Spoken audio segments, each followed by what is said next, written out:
And for everyone who has just joined now, welcome to the session. My name is Enoch, and I will be then taking you guys through the session.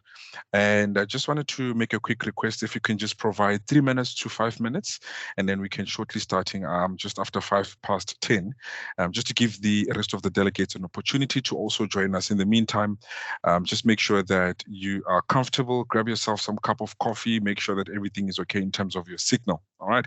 And then we will be then starting shortly. Okay. So basically, guys, let's jump into the session. What you're seeing in front of you is our mobile app for the MyGeotab app. And as you can see, everything is familiar at the moment. And this is because I'm on the version 11 or the version 10 rather. And this is just to make sure that at the end of the day, remember that with version 11, there is going to be a migration that will be taking place. So at the moment, everyone who is on version 10, there's going to be a gradual migration where eventually you will see that your platform will then have changed. At the moment, we are currently in the transition phase, meaning you are being given the opportunity to switch back and forth from version 11 to 10 and so forth. And this is just for you guys to get the opportunity to acquaint yourself and to familiarize yourself with how version 11 is going to look like, where you're going to find certain buttons and certain features that were on version 10 and now have been moved or changed around on version 11. All right. Now, the reason I'm starting off the training session or the webinar session still on version 10 is because then I want to show you how do you switch back and forth between the two versions. So for that, from the top right of your screen, you will see your email address over here. And if you click on the drop-down button and select options, this is where it's going to bring you to the screen over here. And amongst the selections that you have, if you then go to your feature preview, once you've selected, you will see that there's a few options that you can go through. Now, before I take you to the one that you need to press, these are all feature previews, meaning these are all the small little features that will be included or implemented as time goes. So you are now given the opportunity to activate them whenever you're willing to do so. So the purpose is whenever there's a feature that's going to be introduced, you can come over here, activate it for yourself on your database, play around with it, and give us feedback in terms of how do you find it? Are there any improvements that can be done so that when the implementation happens of that feature, then we know that it has been tested out. We had sufficient feedback from you guys making use of the MyGeotab platform. All right. But to switch over then to version 11, you would have to then scroll down and you will see that the second last one or the second one from the bottom is menu redesign. So once you switch that on, don't forget to save it right at the top. Once you've saved it, you will be given the opportunity or an alert to reload your page. So you'll just click on reload the page and you will see then that your database or your platform will look completely different. Now, this is how version 11 is then going to look like. So just to explain what's happening here is basically convenience is what drove the upgrade of version 10 to version 11. So version 11 is all about convenience and streamlining whatever task that is you are doing to basically be sort of in one place. Okay. Now you'll see even your menu option, that's where the major change is. So from the menu option, we'll just take it from the top, going down to the bottom, explaining a few things that we'll be doing. So before I do so, I need to just highlight something very important. So right now, the purpose of this session is just to show you where everything is, all right? For the features and the functioning on how to use the system, I would like to request that you guys get in touch with me, get in touch with my team, request training where I'll be training you guys per team individually how to use the new system. For now, we're just familiarizing ourselves with the positioning of all the features and the buttons on MyGeotab. Okay. So you'll see that the three most used features on MyGeotab have now been isolated and been placed here on top, being the dashboard, assets, as well as the mapping and tracking feature. All right. So remember that with your dashboard over here, once you click on it, you will see that everything is still the same. It's just a menu option that has changed, mostly for version 11. That also then includes all the added add-ins and features within the menu option. But making use of the system is more or less of the same. It's still user-friendly. Everything is still streamlined. Okay. From your dashboard, this is where you find all your reports as per normal. And just a quick reminder that when it comes to your reports, there's three ways that you can access reports on MyGeotab platform. The first is where you pull or you export your reports as you navigate on the system. Okay, I'll be reminding you of that button that allows for you to pull your report. I'm sure most of you right now are familiar with that button. Then the second way you can access your reports is then on your dashboard, which is what you see in front of you here. All the reports are Microsoft Excel based. For your exporting, a simple click of your button is all it takes, and your reports will then be downloaded and ready for you to open up, read, interpret, and analyze for business purposes. And then over here, we have the assets button. Now, if you remember clearly with version 10, the assets button is under assets and vehicles. So here it's been isolated because it's one of the most used features on MyGeotab, as we have observed, as our customers and clients make use of the database itself, of the platform. All right. So once you're over here, you will see that nothing has changed again. Your top buttons are still the same as before. And right to the right-hand side over here, this is where you have the report button, and as stated, nothing has changed. So this is the first way you can access reports. And the second one is then over here on your dashboard, where you can simply then pull your reports. One change, however, when we are here is the add button, which is add new assets or add new vehicles. Previously, it used to be squeezed in here and it looked the same as the rest of the buttons, but now it has been nicely isolated in blue over there for you to then easily be able to add your vehicles, and the button has been moved away to avoid any mistakes of clicking on it or trying to add a vehicle when that was not the intention at the moment. And then the last button that we have is then the map button. So this is where most of you guys have been utilizing the system when it comes to monitoring the vehicles, monitoring activity as well as productivity. And once you click on it, once again, all the buttons are still the same. The top ones are still placed where they are, right up until the right-hand side where you see the add zone button over there. All right. Just a quick reminder, another frequently asked question I get during training sessions. When adding a zone, most of you switch over to what we call the satellite mode or satellite view of your map. So for that, it's no longer under the map options over here on top as we used to see on version 9. All right. So this is where, for that, you would have to click on the 3 layers here at the bottom right of your screen. Once you click on it, you will see that you've got the option of satellite mode, which then allows for you to switch over and make it easy for you when you're going to be adding your zones, as this provides you with more detail as much as possible for zoning purposes especially. So I'm just going to zoom in to give you an indication of what I'm referring to. So if this was your customer, then it would make it very easy for you to identify where you need to set your parameters for the zoning purposes. Okay, so I'm just going to quickly switch over to map mode. I was just reminding you where to find your button or selection to switch over to satellite mode. Okay.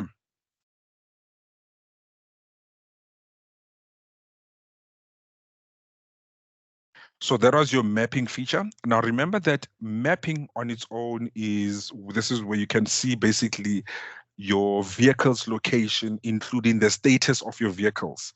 And just a quick reminder, in terms of identifying the status of your vehicles, we're still making use of the different shapes to make it convenient.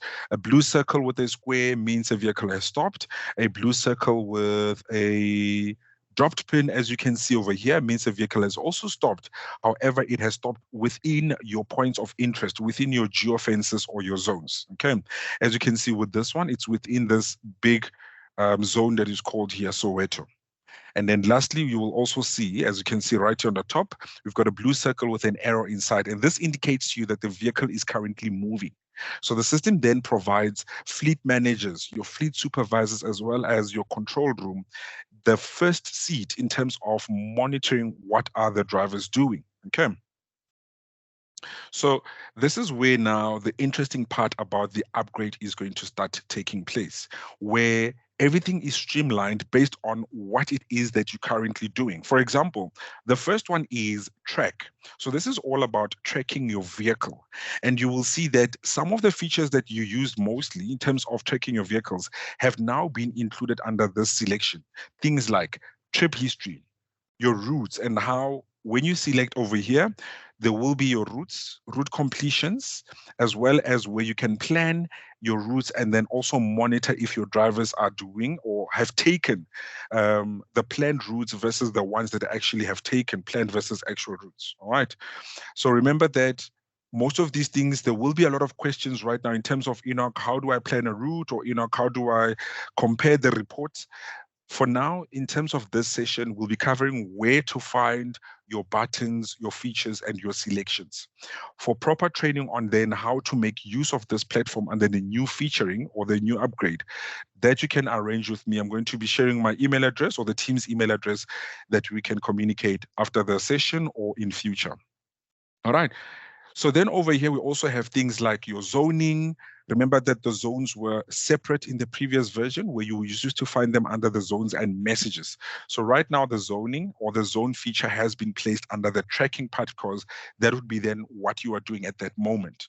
Driver congregation, active insights, and then over here, we have the exceptions button, and this is where you can pull your reports to show if there were any rules triggered or any exceptions created in that regard. All right.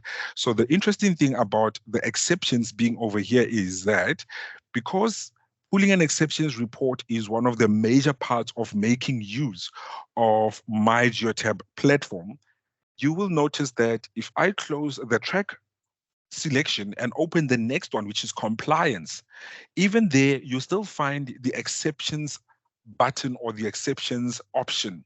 And you will also notice with some of the other ones that I will be opening just now when we go down here. All right.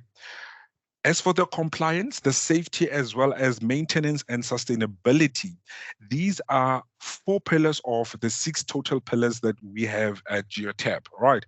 So under compliance, you will see that this is where it's all regarding doing the right things in terms of things like hours of services, the time card report, which identifies when drivers started in terms of their day-to-day trips. And I will be taking you guys through most of these features when we do our proper training at a later stage. Then we also have over here the safety selection or the safety button. Under the safety button, this is where now it focuses on things like your risk management report, which then will dwell onto focusing on the vehicle, the health status, how is the vehicle then being used in terms of mileage, in terms of things like idling in a certain date range or date period. And then over here, we've got your data as well as your collisions report, the speeding history, active insights, as well as exceptions over here. So the active insights is an icon that you used to find under the getting started and help button in your current version that you guys are making use of, which is version 10. All right. So this is where it's been placed now under the safety icon. Then for maintenance, so now remember that most of you guys have also started with the moving of your Garmin and starting to make use of your Geotab Drive app, where on the Geotab Drive app, your drivers have now the ability to conduct inspections, and some are now able to even do things like identifying between business and personal trips. So under the maintenance part, this is where you find your asset inspection report.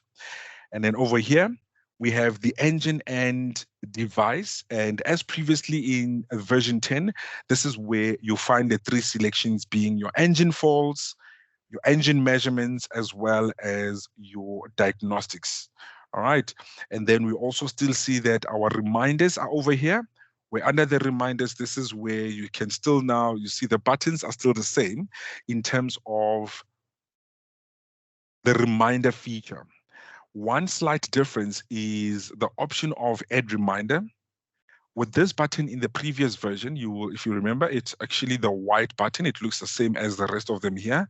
So what we've done again is we've isolated in color that button that says add reminder, just to make sure that it's convenient, it's easily visible, not only easily visible, just to also avoid clicking on this button, let's say by mistake. So it's nice on the side. The color makes it easy for you to identify once you get over here. This is where you can add your reminders depending on what it is that you'd like to remind yourself on. Is it a service, replacement of cards or expired discs, and your licenses for your drivers, all right? So we also then see that we have our upcoming maintenances as well as active insights. So I highly urge you guys to make use of this selection over here, active insights. So this is where the system will use AI technology just to make sure that they identify certain things that can make your experience with MyGeotab even more convenient. For example, there is a feature called intelligent zoning that will identify areas where your vehicles stop frequently and those areas have not yet been zoned. For example, it's over here. So this is your intelligent zoning, where it will identify areas where your fleet vehicles are regularly stopping or recommended zones. So just take some time, play over here, activate some of these features and see if this is something that will work for you. If not, you also have then the ability just to switch them off again, okay? And then again, we see that we still have the exceptions icon over here. And I did get a question earlier on saying all these exceptions options that we see, are they all similar in terms of the previous one? Yes. So regardless of where you see the exceptions icon, if you click on it, this is where you see it still looks very same as version 10 and 9, where firstly, it will automatically activate your options button or your filtering button over here. All right. And from here, this is where you can then select which exceptions would you like to focus on under the rules icon over here. Still the same. Everything is still user-friendly and convenient. It's just that with version 11, everything has been streamlined from one activity to the next activity, from one task to the next task, to make your experience even more user-friendlier than it was already user-friendly before. Okay.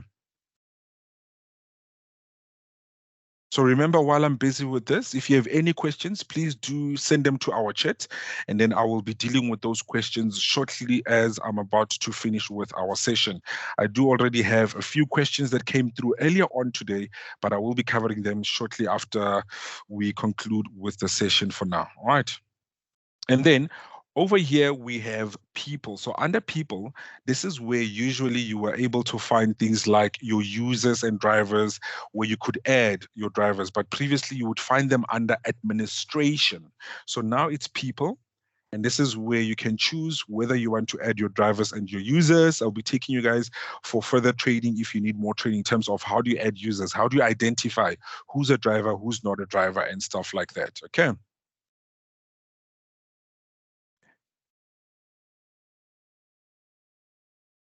And then over here, this is where we have the messages selection. So with the messages selection, remember, on the other side, our drivers are moving away. In fact, they're moving and the migration has already started taking place, where we are moving away from making use of the garment devices, and our drivers are now making use of their cell phones or their smart devices. So over here, we have the messages feature where we as fleet managers, supervisors, or normal regular users on the platform can send messages, including dispatch instructions to our drivers, where on their side, once they open the Geotab Drive app, they can accept dispatching, they can accept messages that they receive, and they can communicate or respond to those messages from the smart device on their app as well. Okay, and it's going to be the very same app that they will be making use of in terms of conducting things like your vehicle inspections. And another frequently asked question I get when it comes to the driver, the Geotab driver app is there any costs involved in making use of the app? And the answer is no. Provided now you have your own database, if you're already an existing customer or if you have a database, you are able then to use the Geotab Drive app at free of charge. All right. But in terms of making use of the app, remember that on the other side, privately, you will have your normal cell phone coverage costs in terms of making use of the data. And so, but making use of the app comes at no extra cost, or having the app. Okay. And then over here, we have the configuration button. Just give me 1 second. So over here, we have the configuration button, and under the configuration button, this is where you will find things like your rules. Now, remember that in the previous version, the rules you would normally find under one group called rules and groups. So now the groups and the rules have now been isolated and placed under the configuration setting or selection. And here you also find things like your report setup, where you can then customize how you want to receive your reports, be it on the report drop-down button, such as this one over here, or the dashboard, or even your automated emails, which is your emailed reports. Okay. And then lastly, under the configuration, this is where now you find your audit log. Now, just a quick reminder for those who haven't used or accessed the audit log, this is where basically you find a digital footprint of any activity that's currently happening on your system. For example, with myself, it will say Enoch logged in, he created a zone, he added another vehicle. So everything that is being done is then recorded over here. The nice thing about version 11, if you compare it, the audit log, to version 10, is under version 11, you can filter your audit log to only focus on what the users are doing instead of the system as well itself. Because remember, under version 10, if you open your audit log, you will see sometimes it will say the system has sent a report or generated a report to so and so. The system did this. So that can actually sort of bombard your records when you're trying to have your audit logs. But now you're able then to filter it to only users and specific users, if that's the case that you want to do also at the end of the day. All right. And then we see that at the bottom, we still have your help and support. This is for your communication purposes. This is very important. In the nature of most businesses, in terms of emergencies, in terms of communication, time is very important. It's of great essence. So under the help and support, you will see that you have your communication channels, which is a live chat or contact information over here. All right. So under the contact information, this is where you'll find, again, our dedicated supports email address, as well as our 24-hour call center emergency number. Okay. So guys, this is then version 11 of MyGeotab. Just a quick reminder, at the present moment, we are in the transitioning phase. Version 11 has been implemented as we speak. In case you're wondering why you haven't then been migrated yourself onto version 11, it's going to happen then in stages or in batches. So at some point, everyone will be then inevitably migrated onto version 11. For now, you have the opportunity to activate and deactivate it, or switch between version 10 and 11. What's the purpose for that? Just for you guys to familiarize yourself and acquaint yourselves with how it's going to look, where to find what, and some of the features that you're already using on a day-to-day basis, where can I find them? And then you can switch over again back to version 10 so that you can continue with your normal business practices. And then eventually one day when the migration happens, then you know that you are ready for the migration itself. Just a quick reminder, how do you switch back and forth between version 10 and 11? Top right corner of your screen, click on the drop-down button, select options. Once option has been selected, from the selections that you have, please go for feature preview. And once you've selected it, right at the bottom, you will see menu redesign, which is the only one I have at the moment. So all you have to do is click on the off selection and save it at the top. Okay. And that is how then you'll be moving back to the previous version. Eventually, it won't move back because you'll be then migrated at some stage. Please take some time, play around this area here, which is your feature preview. Test out a few of the feature previews which are up and coming in your Geotab versions or MyGeotab versions. Some of them, depending on the feedback, this is where Geotab will decide if we will be implementing those features or if they will be discarding those features depending on feedback, depending on any challenges or issues until everything is then sorted or resolved. It might be then put back over here or straight into the implementation stage. Okay. So once you've switched on your menu redesign, don't forget to save and to then lastly reload your page. And just like that, it has taken me to version 10, which is what most of you guys are all using at the moment, right? So this is your opportunity. If we have any questions, this is your chance now to ask. I do have a few questions that came in earlier on. One question says here, does MyGeotab and Geotab Drive need to be running the same version? For example, if a database is running on version 9, should Geotab Drive be then running also on version 9? And the answer is yes, ladies and gentlemen. Both MyGeotab and Geotab Drive should be running on the same version. So just remember, eventually when you are moving over to version 11 permanently, just to also then upgrade the Geotab Drive app as well to the latest version. Okay. And then question number 2. So under question 2, we have here, it says, why is Geotab doing incremental upgrades to databases to reach version 11 versus a single upgrade for everyone to get there at the same time? So that's a very interesting question. And the thing is, there is a higher degree of risk in skipping any releases, and it is also more than difficult to roll back on major changes should something go wrong. So when they are being done in stages and in small batches, this allows for any bugs identification or any challenges with the features or the functions on the system. So again, the transitioning itself is not only about the system, it gives you guys a chance to familiarize yourself with the platform before you are just switched, let's say in a flick of a thumb. And question number 3, are there test databases or tools that we can work in before the release goes live? If so, how do we get access? All right. So I think this question then relates back to what I've just shown you. How do you switch over between version 11 and version 10? I see we also have a few people who just joined. Just to remind them, the switching, you just have to click on the top right corner over there, select the options button, and right at the top, you will choose feature preview, scroll right to the bottom. Where it says menu redesign, you will click on, go to the top, save your settings, and then reload the page. And just like that, it will then move to the next version or back to 10. And then I think we have the last question. It says, how do we suggest features after the migration has taken place or after the migration takes place? All right. So I think for that, all you have to do is submit your feedback. And this can be done at info@geotab.co.za.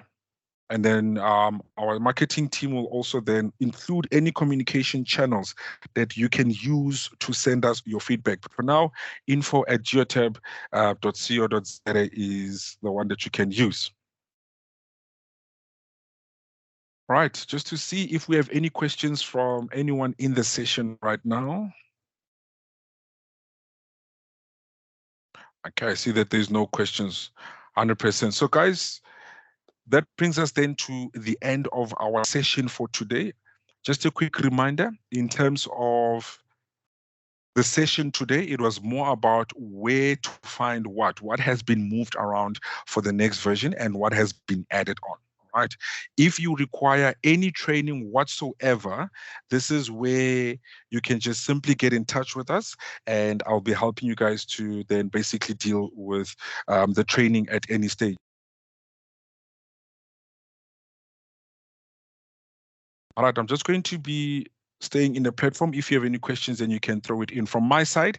And on behalf of Geotab Africa, I just want to say thank you guys so much. And please be on the look. I think I've got one question. All right, no. So please be on the look for our next webinar series. Communication will be sent out via our newsletters, and we will be then in touch with you guys. Okay. All right. So sorry, guys, we do have a question that came in from Deans. Says, is the route optimization increased to more than 25 stops? All right, Deans, I think it has been increased. When I was doing my research, I think it has been increased. But to be accurate with regards to the question, I think this is one of those that we will be then covering in our training session. But I think it is then increased to more than 25 stops. But just to be correct, I will also then send you communication after this training session once I have confirmation if it has or not. Okay. Thanks for that question. That's a very good question. So we've got another question coming in from Preston Govender. Will the new version also affect the mobile Geotab app, and will the customer be able to change versions between desktop versus the mobile app? All right, so let's just see again. Will the new version also affect the mobile Geotab app? Okay, let's take it from there. Will it affect the Geotab app? Yes, it will, in a sense of if you're going to be upgrading to the latest version on MyGeotab, you have to then also upgrade your mobile Geotab. All right, so you're not referring to MyGeotab. You're not referring to the Geotab Drive app. You're referring to MyGeotab, just the mobile app. All right, so yes, it will affect it. With the upgrades, you will see that there will be similar upgrades on the mobile app as well. The difference between the mobile app and your web-based app is on the mobile app, there's a lot of buttons that are used in between. For example, the collapsing buttons like this. This is where you will see a lot of collapse buttons on your mobile just to give it some space or give you enough working area. All right.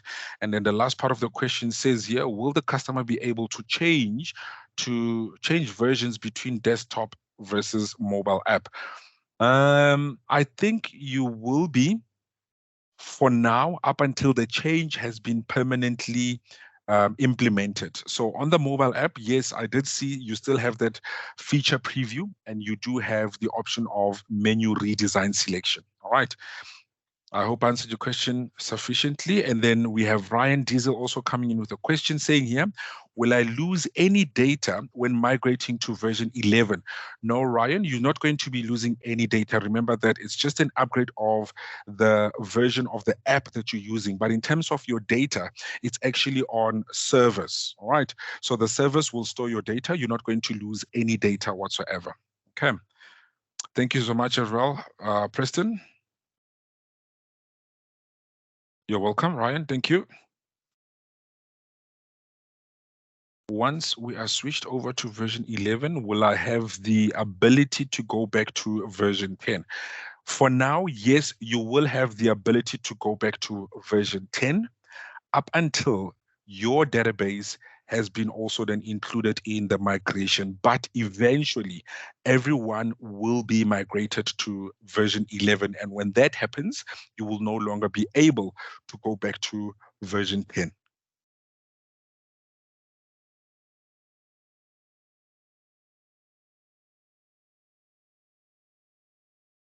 All right, guys, I think we have one more question coming through from Vernon.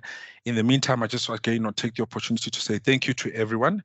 And if you have any further questions, please drop it for us on our emails as well as our communication channels. If you missed this session or if you caught half of it, whatever the case that could have interrupted, remember that we will be uploading the session on our YouTube channel. So please visit the YouTube channel and also be on the lookout for any of the other pre-recorded sessions that you can basically just gain a bit of knowledge on some of the contents that we have added on today. And then I've got the last question coming in from Vernon. He says, hi, Enoch, will additional hardware be displayed under add-ins? That is absolutely correct, Vernon. I'm just going to quickly show you before I end the session. So if you come over here from your menu options, you will see that now we have a separate selection for add-ins where then you will have any additional hardware depending on your individual requirements as a customer. All right. Okay, guys. Thank you so much to everyone. I do hope that you have a lovely day. I'll be seeing you then on our next webinar session. I'm looking forward to it. Be on the lookout. Thank you.